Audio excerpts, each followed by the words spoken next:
Chers lecteurs, bonjour. Ainsi meurt la démocratie. Ces quelques mots prononcés par Padmé Amidala, sénatrice de Naboo, dans le film La Revanche des Sith, au moment où son ancien mentor prend le pouvoir absolu et devient empereur de la galaxie, constituent un point culminant du film. Car oui, la démocratie peut mourir. La démocratie est morte de nombreuses fois dans l'histoire, et pas seulement à cause d'une invasion barbare détruisant un havre de paix civile. Le cas le plus fréquent est d'ailleurs un effondrement de l'intérieur. Ce qui s'est passé à Washington le 6 janvier 2021 restera sans doute dans l'histoire comme un choc semblable à celui du 11 septembre 2001. Les États-Unis sont autant fragiles que les autres. Là-bas aussi, la démocratie peut chuter. Peu après les événements, un sondage hallucinant montrait que, aux États-Unis, un électeur sur 5 et un membre du Parti républicain sur 2 approuvaient la tentative de coup d'État du 6 janvier 2021. Rappelons que cette tentative de coup d'État se justifie par un ultra-complotisme absolument délirant construit depuis des années. L'opération Cannon restera comme la plus extraordinaire des manipulations de masse de notre époque. Un inconnu s'autoproclamant dans les hautes sphères de l'État, au niveau Q de l'administration, donc habilité aux secrets les mieux gardés, a réussi à convaincre une masse de gens qu'il existait un complot satanique et pédophile que Trump allait démasquer.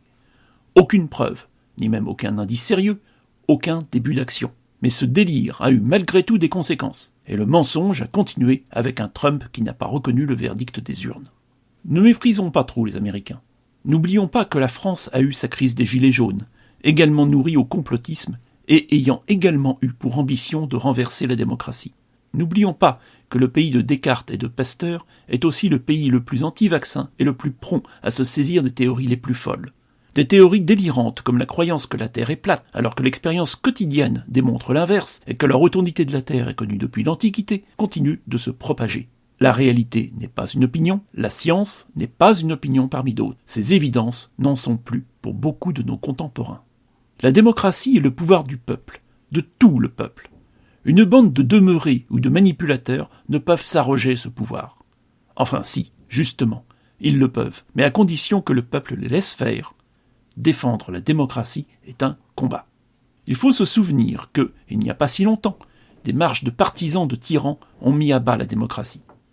Mussolini et sa marche des chemises noires sur Rome, Hitler et ses émeutes anti-juives comme la Nuit de Cristal, Franco et la guerre d'Espagne, à chaque fois, il y a des mensonges répétés encore et encore à un peuple crédule.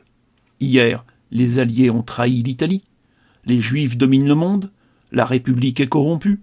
Aujourd'hui, on retrouve des mensonges similaires, des délires de Cannon aux remises en cause d'élections. Il y a un homme qui a été gouverneur de Californie, issu du Parti républicain, qui est né en Autriche en 1947 et a connu les effets de la chute du nazisme, les regrets du peuple abusé qui ouvre enfin les yeux à cause de la défaite.